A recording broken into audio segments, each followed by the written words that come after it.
Welcome to the Possibility Action Network podcast. I'm your host, Stephen Middleton, aka Possibility Man.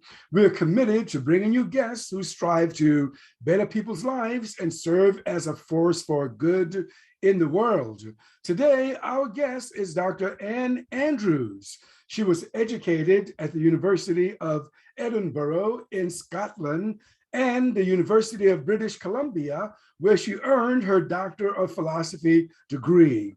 She is a former teacher and principal, and she is currently a life coach and a parenting coach. She writes blogs and she facilitates workshops, and she is the author of a very fine book, What They Don't Teach in Prenatal Class, The Key to Raising Trouble-Free Kids and Teens.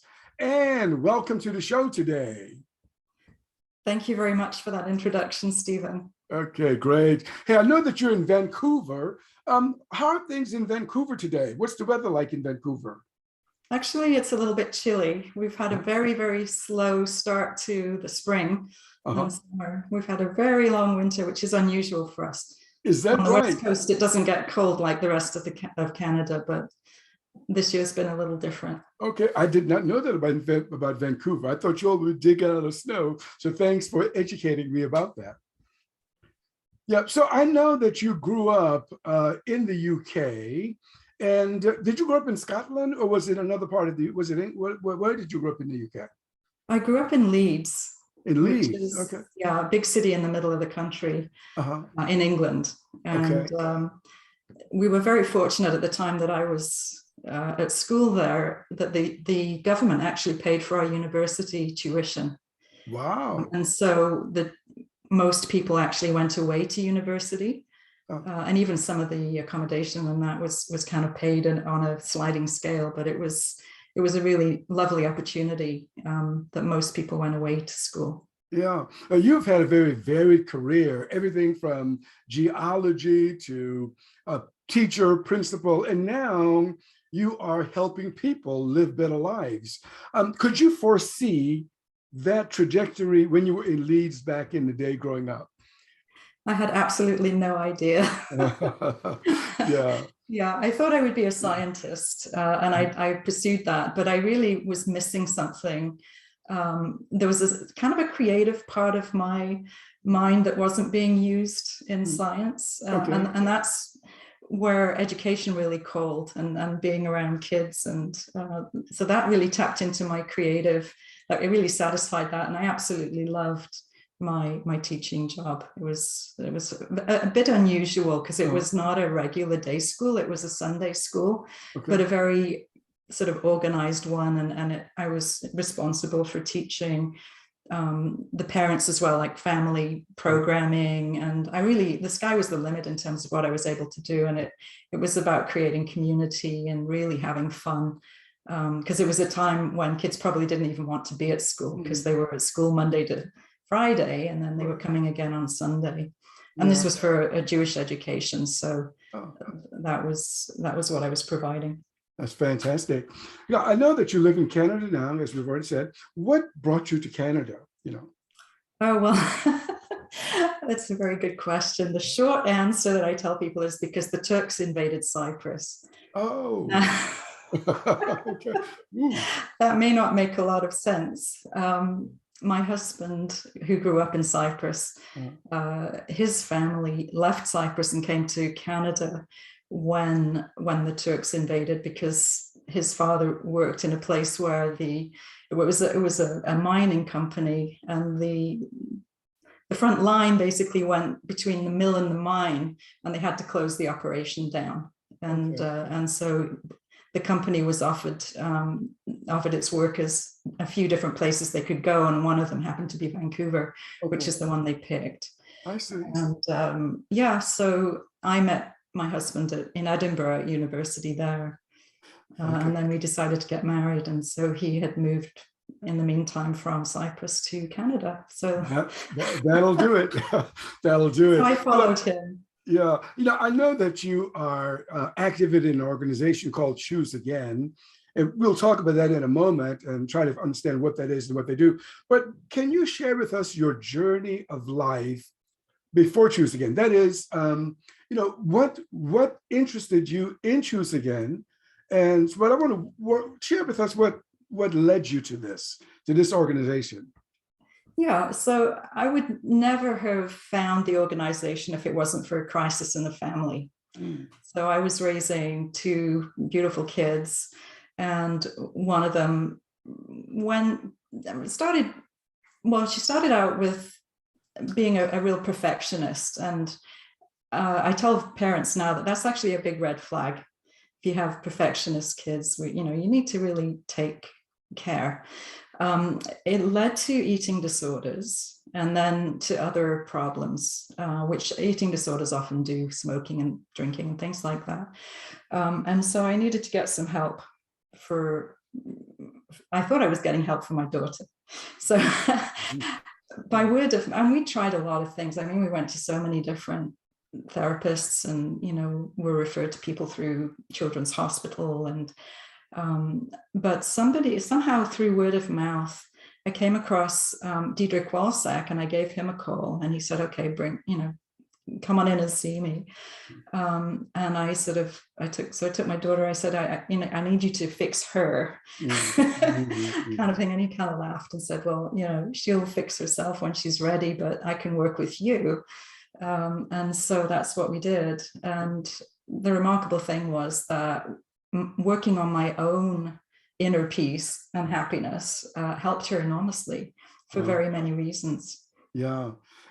Well, I'm not surprised. So, from your experience, so you had a challenge. You thought it was your daughter, but from your experience, though, would you say that people who may struggle in life for whatever reason can discover ways to live healthier and more vibrant lives? Is that what would you say to that? Is that like maybe, or are you confident?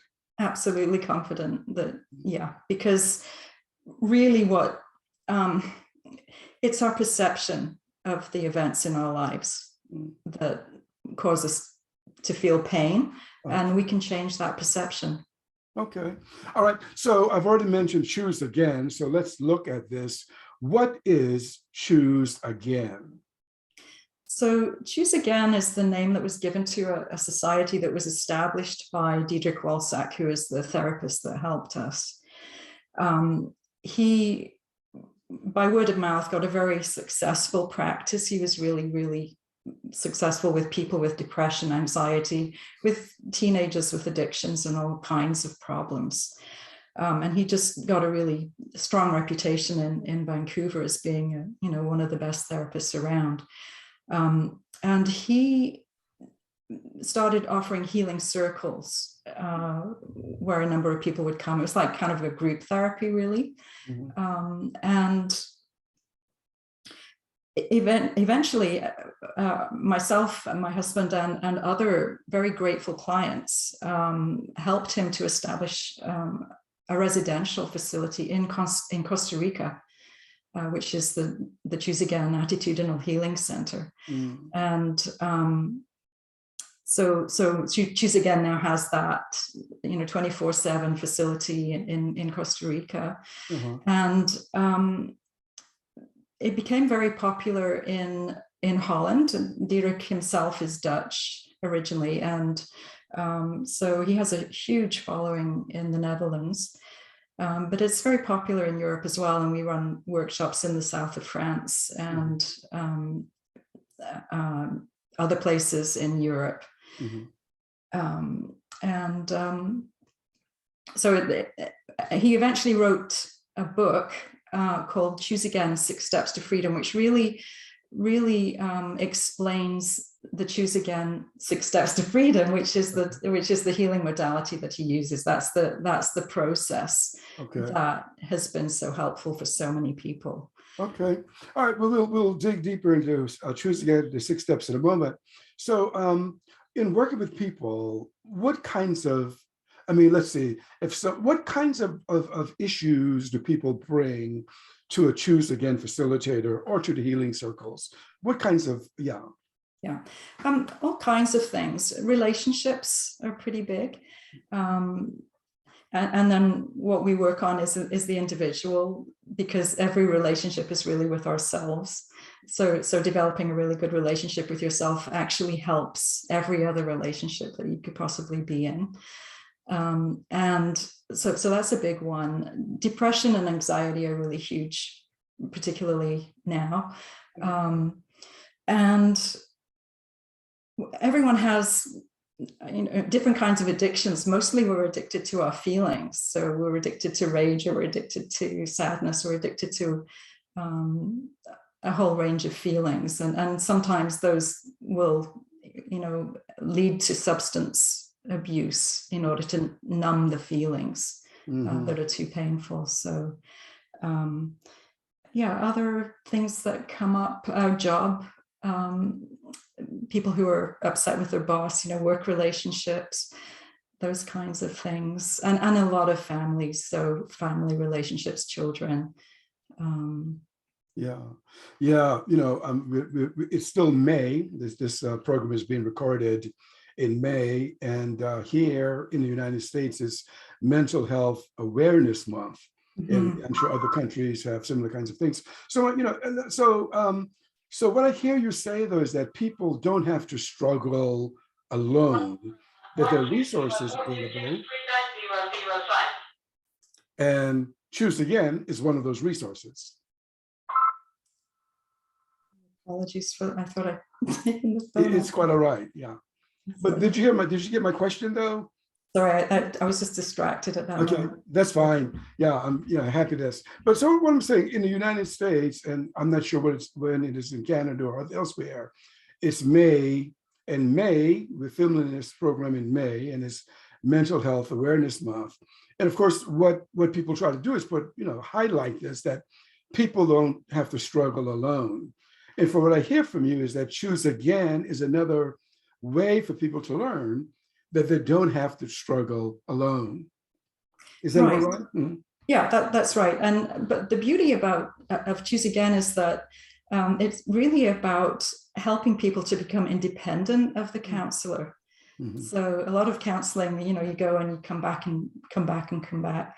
But this is really about training you to use a process that you can do on your own and become confident in using it on your own. It doesn't mean that you're struggling on your own with it, but that you have the tools in order not to need to struggle on a daily basis. Yeah, you know, I did a program recently on social media, and I mentioned I've lived in several states, you know, during my career.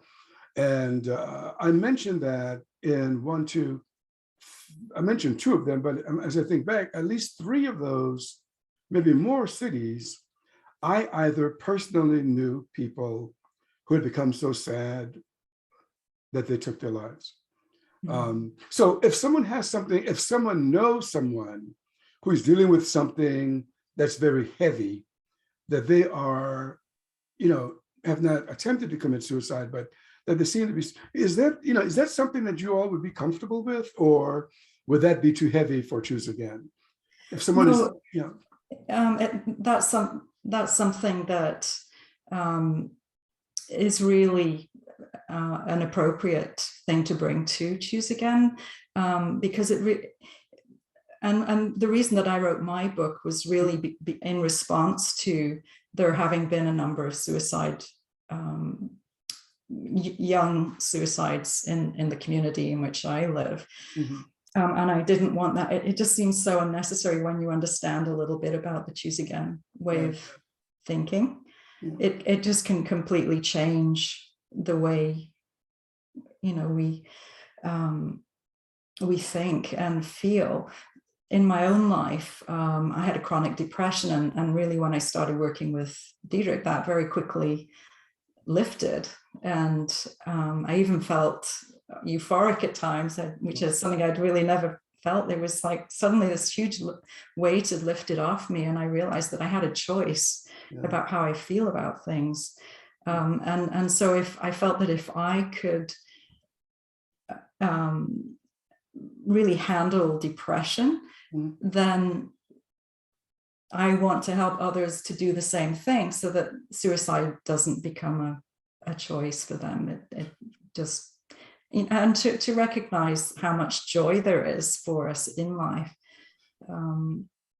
Yeah, that's a wonderful, and I tell you what, I'm so pleased that you are transparent enough to say that on this recording, because this recording is to be all over the place. A lot of people are going to see it. So, because I mean, what I've noticed though, and innocently, this is not a blame game here, so I'm not attacking anyone, but generally though, people like to, look good, including me. We like to put forth our best, foot, and we don't want people to know the kinds of things that we are going through. And so my sense of it then is when someone would be experiencing depression or sadness or anxiety, that, people tend to, once again, correct me if I'm wrong, but some people tend to avoid them. They don't want to deal with that. And so people go into hiding with their suffering. What's your sense of this as someone who works with people who struggle? Well, we probably aren't seeing a lot of the people who are in hiding, but there's definitely, we grow up really creating our own image of ourselves. Like we really self-create our identity. Yeah. And that is the ego self. And it's that identity that really covers up what we're really believing about ourselves underneath, which is a lot of really negative ideas. But the truth of who we are, the real truth is that there's a side of us that is just connected to everything and everyone else. And the essence of that is a loving essence and a joyful one, and that happiness is within us. But we've covered it over with all of these ideas about ourselves that we pick up as very young children, about how we're not good enough and we're victims and we're lacking in so many different ways, we're flawed. But so there's a bit of a spiritual essence to the choose again idea, that that we are actually sort of created in a form of perfection and innocence that doesn't change throughout our lives. Other than in our own ideas. Yeah, in looking at your work, maybe, and this is what you're getting at, I saw that you share with people, I don't know what to call it, whether it's a methodology or not, but I think it's called inherent worth. So what is that, and what do you want people to see? You've already touched on it, but take us deeper. Yeah, so the inherent worth is the idea that every person has the same inherent worth, no matter what. We don't have to establish it. We don't have to earn it. It's just something that we come into the world with and never lose. And it's easy to see when a baby's born, just that innocence. And this is just an idea that innocence is never lost, that worth is never lost. We don't have to compare ourselves to others. We don't have to climb a ladder of achievement. We don't have to achieve things in order to be worthy. But unfortunately, what society tends to do, and what we've been told for so long, is that we need to have healthy self-esteem. But to do that, we tend to look at our achievements. We have to go out and prove ourselves in some way in order to have high self-esteem. The problem with self-esteem is that we can lose it, and we're only as good as our last gig.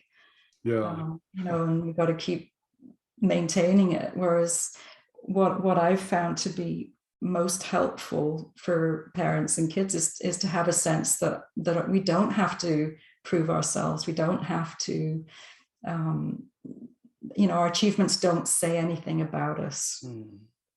Yeah, well, that's, I could see this from so many different ways. I remember I'm a former teacher, and I remember working at a university, and one student, he was not my student, but one student was sitting on the floor doing final examination, and he was sobbing.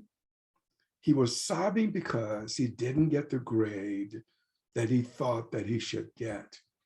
And would you say, well, we don't know, the person is out before us now, but I think some people draw their value, right, as you've said, from their grades or from their degrees, and that could be problematic for a person. It's very problematic, and very likely he may have got the message as a young child that that love depends on grades. Yeah. And it's interesting because, well, a friend of mine did a survey. He works with a lot of high school kids and asked them, what do their parents really want from them, and they all said good grades. Yeah. But asking the same parents what do they really want for their kids is to be happy, to be healthy, and nothing about grades.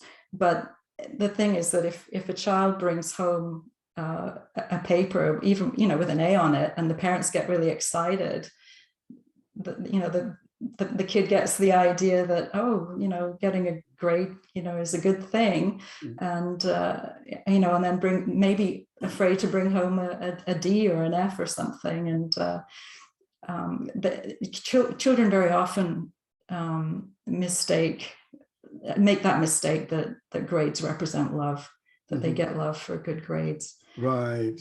Yeah. Okay. So I want to look at some misconceptions, and I'm going to keep this broad, regarding people who struggle. And people who struggle can include people with anxiety, depression, suicidal ideation, or any alcohol, whatever addictions. So people who struggle. So now, is it true? Maybe I should approach it this way, that some people assume that a person with depression is weak. Is that a misconception, or am I making up that this could be one? Okay, so whoever is having that judgment actually believes that they are weak, because every judgment we have of someone else is a judgment of ourselves. Ooh, that's interesting. I want to come back to that one. Okay. Otherwise, we wouldn't see it as a weakness.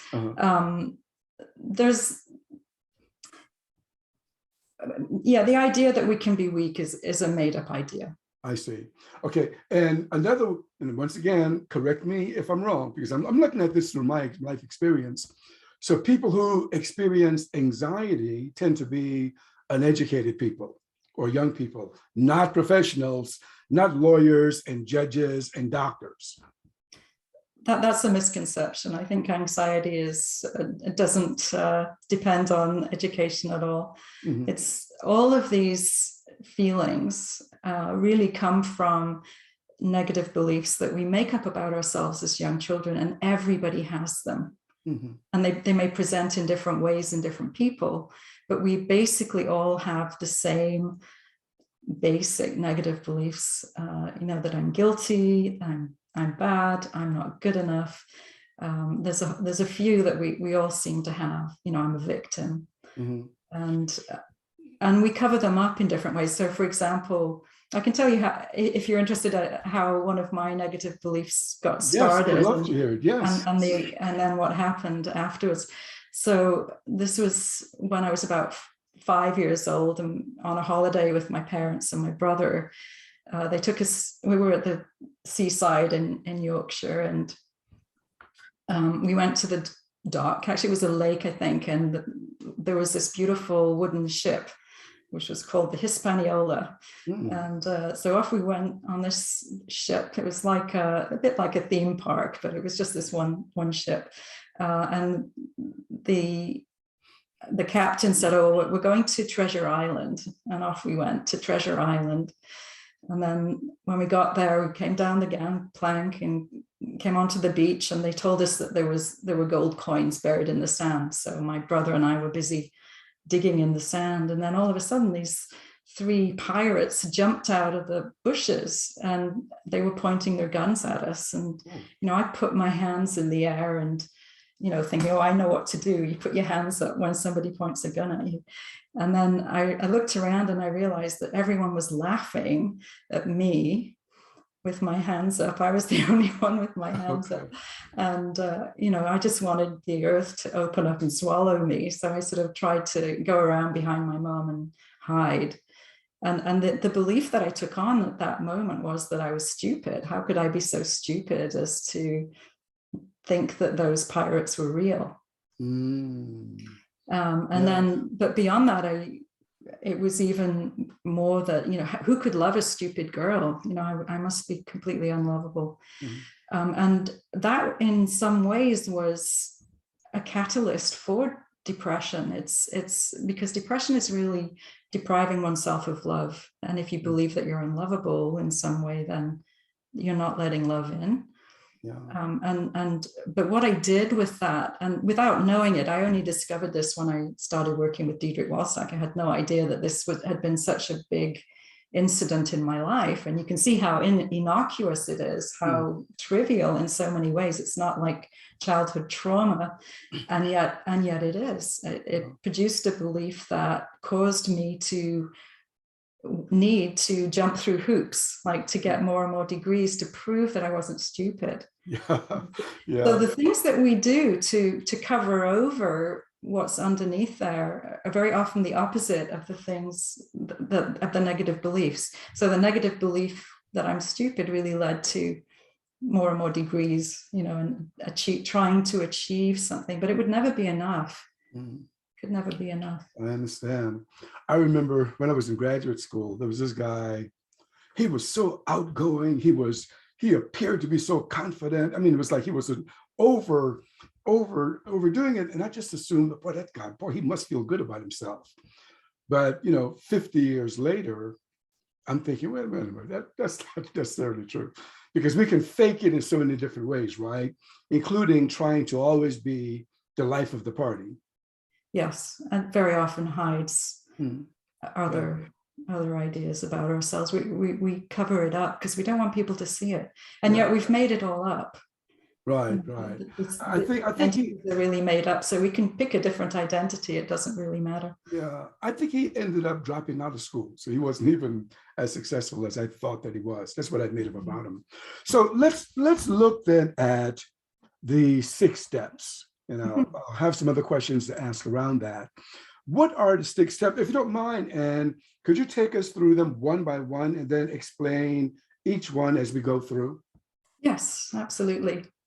Yeah, so the process itself is designed to be used on a daily basis, many, many times a day, actually. Anytime we have a feeling that is not love, joy, or peace, anything else we can apply the 6 steps to. So the first step is the easiest one, and that is just to acknowledge that we're upset. Step 1, I'm upset.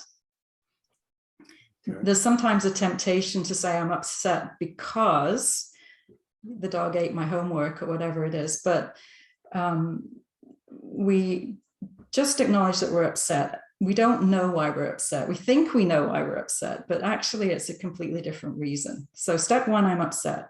Step 2, this is where step 2 is the difficult one, and the one that is quite revolutionary, which says this is about me. This is not about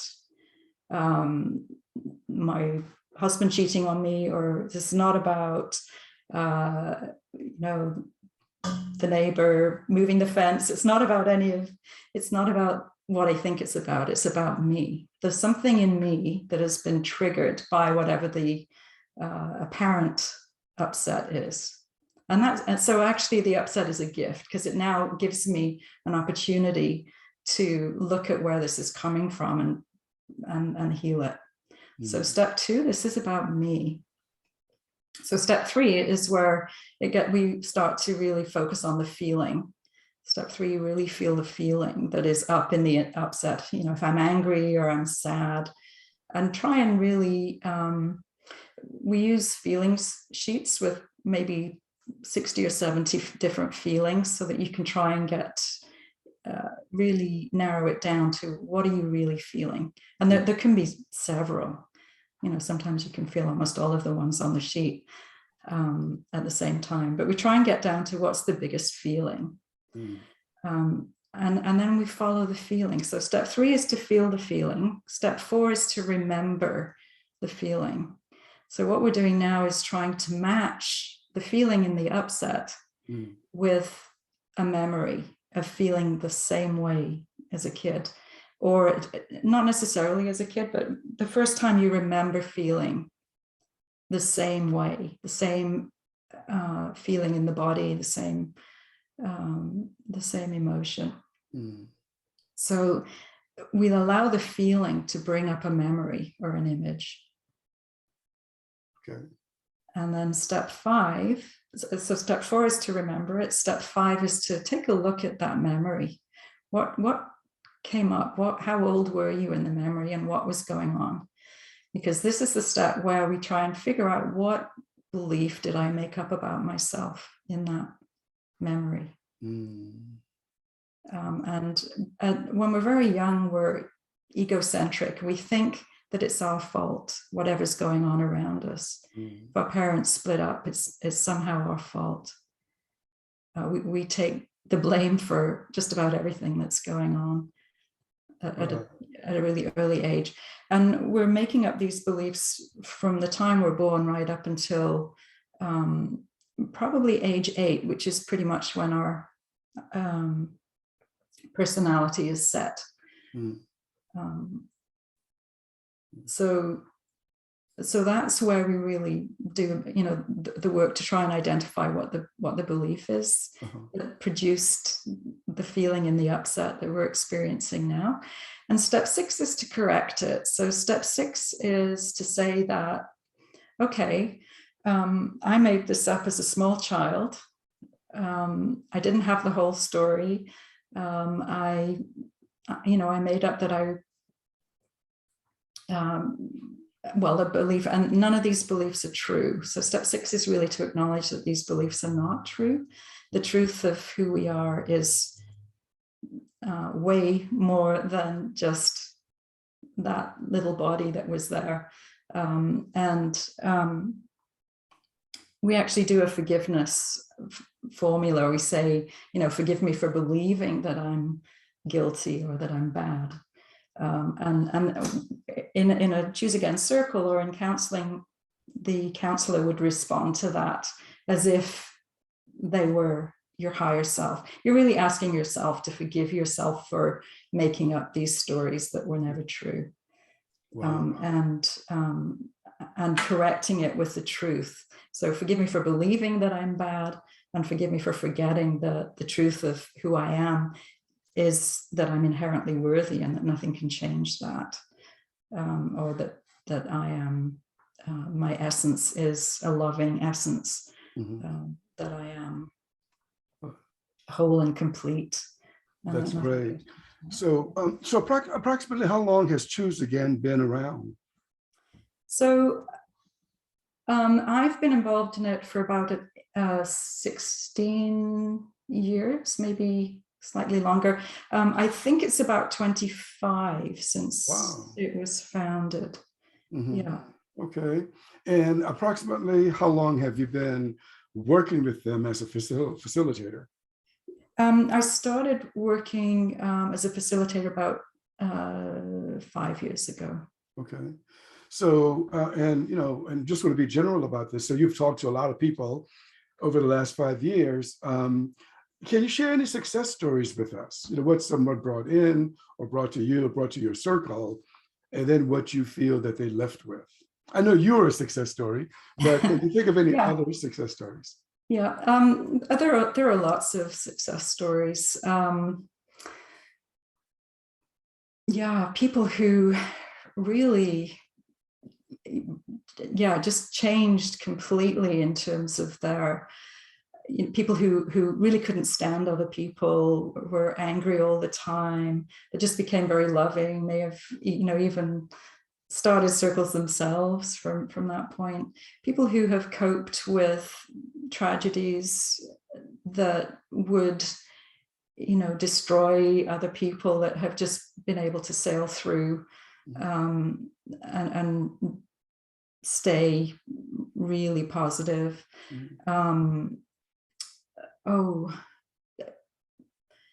Relationships that have just blossomed,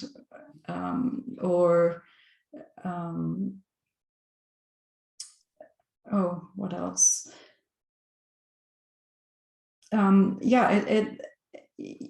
If you go on the Choose Again website, you see so many testimonials as to how it's changed people's lives, and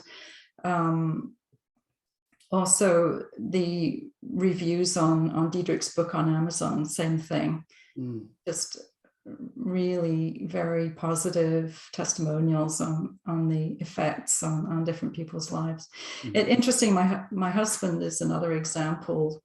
He of someone very, sort of conservative, straight-laced, wouldn't normally be involved in something that would seem a bit spiritual or alternative in a sense. It's become far more mainstream, actually, by the way. It used to be considered quite alternative because of the approach, but it really is, I would say it's almost mainstream now. That's great. That's great. His society's really caught up with it. But so his major problem was stress and anxiety at work. And he was able to really take on even greater challenges and bigger positions without the stress. So, in terms of actually applying it to work life, really was very successful in that. That's fantastic. Well, I know that the pandemic must have affected circles, held in a specific area. But not only that, many of us live in places where there are no circles. That's right. So how can people get access to Choose Again? Yeah, well, the pandemic was actually one of the great positives that came out of it was the circles online, because we found them to be equally effective as in person. And the beauty of it is that we can be in circle with people in all kinds of different countries. There was one circle that I led, there were 15 people in the circle in 12 different countries. It was just absolutely remarkable. And so they are accessible at different times of the day, every day of the week.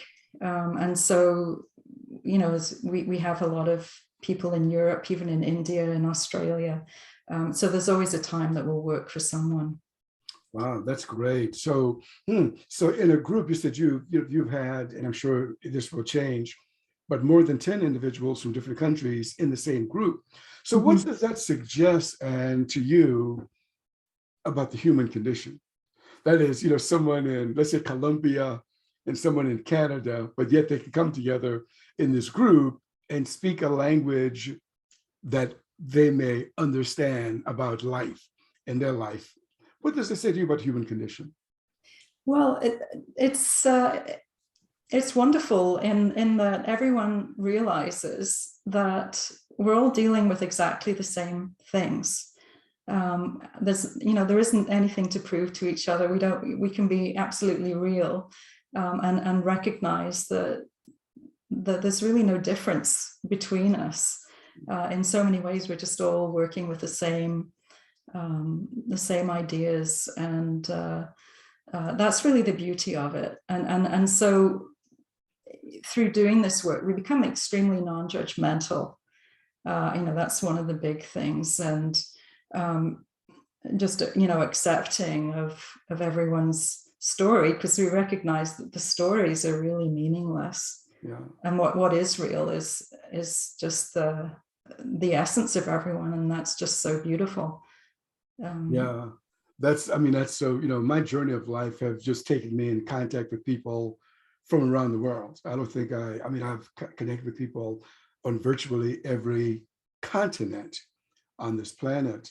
And one thing is for sure, we may be different in the way we look, different sexes, but gosh, we are all, we carry similar kinds of stuff, no matter what language you express it in. So, Now I mentioned in the introduction of your book, and this is a very bold title, and I'm gonna tell you why, and I want you to respond to it.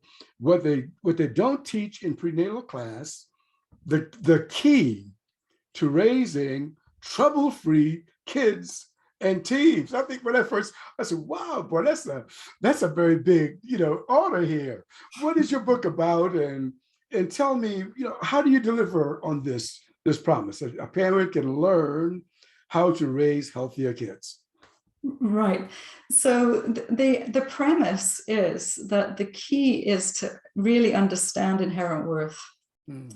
So if we were to really understand our inherent worth, we wouldn't have problems. But our problems come from not understanding that. So because we all have these negative beliefs, and we can't prevent kids from picking them up. There's no way, that's not a parent's job to not, to prevent the negative beliefs. They're going to have them. But the antidote is knowing our inherent worth. Because if I believe that I'm not good enough, it means that I'm worth less than someone else. Mm. So the concept that I cannot be worth less than someone else, that I am inherently worthy, my worth is never in doubt, ever. That really negates the negative beliefs. So that was my real sort of the concept there, is that we have negative beliefs, but we counter them with the notion that we're inherently worthy. Yeah. And so really it's about raising kids to feel their worth, and the way to do that is through gratitude and meditation and a number of other suggestions. Mm-hmm. And when they're older, they can learn the 6-step process, and so that their upsets are being addressed. Mm-hmm. But they're not going to be able to do the 6-step process when they're little. So it's just about really having them feel the love that they are, and that part of that is the notion that kids, of course, need unconditional love, but parents have barriers to the awareness of unconditional love, and so do kids. And so by clearing these negative beliefs, those are the barriers to our awareness that the love doesn't really come from outside of us, that love is within us. Wow. And that we don't need anything really from outside. We don't need validation. We don't need love from outside. We're good to go. We've got everything we need inside. Yeah, that's great. That's great. Well, it sounds like a great book. Hope that parents will pick this up and read it, because I think it'll help them. But in looking at your book title and just listening to you now, I understand clearly why Diederik started with you and not your daughter. Because a parent, who said it? I think Thomas Jefferson even once said something about what children learn from parents. And may I share this real quick? The book is entitled "The Notes on the State of Virginia." And he was talking about the development of racial prejudice, of racism. And he said that kids, white kids, when they're young, they see their parents, and then they learn from the parents how to treat people who are Black. And I think that's what you're getting at, is that kids can pick up these things from their parents. Yeah, absolutely. Kids will pick up the same beliefs that their parents have as well. But that's one of the reasons why it's so important for parent, particularly like a depressed parent, to work with that, because our kids need to see that there's joy in life. If they just see a depressed parent, they have nothing really to look forward to.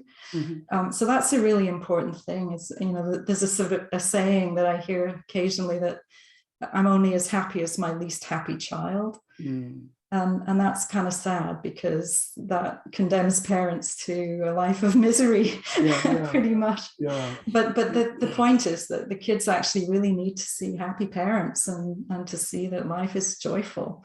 Right. And also, if we're not dragged down by the things that our kids do and say, that it takes a layer of guilt off them. They're not dragging us down. So that there's very many reasons why it's helpful to a child for the parent to do the work, the inner work. Yeah, and that's in fact, sometimes our beliefs actually need evidence. So if I believe that I'm a bad parent, I might actually need my kid to prove it for me. This is all happening subconsciously, of course. but the minute I fix that belief, then she no longer has to provide evidence. Yeah. And so it frees her up to do her own healing. So it works on a number of different levels. Yeah, I mean, this is a very important invitation here, because let's face it, I mean, parents are under a lot of stress. You know, most parents, some parents are, single parent households. And even if there are two parents, both parties are working. Kids got school, they got the, we all know the drill. But this is an invitation, I think, to parents to say, look, if you're struggling, you don't have to struggle alone. These books are available, but not only that, the circles are available, from what you've said, online. And you just muted. Okay, you're back. Okay. That's okay. Sorry. Yeah. And I'm so happy that's happening, because, I like a show that doesn't seem to be perfect, as opposed to one that's sanitized. And also, let me go. You mentioned something else that's of interest to me. You mentioned gratitude, and I think you also mentioned the benefits of gratitude. So tell us about that. What are you sharing with us? What do you want us to know? So gratitude it's an amazing thing. It's actually like flipping a switch from downward negative thinking back into positive territory. There's a number of reasons that it works, but we know that it's good for our health, physically and mentally. One of the things that, and if I'd have a niece who had panic attacks, and she'd call me sometimes, and I'd say to her, well, just find 5 things right around you to be grateful for. And when she did that, the panic attack would finish. And part of the reason for that is that it brings us into the present moment, or it can do, because you're looking for something, something you smell, taste, touch, and when you're being really specific about it.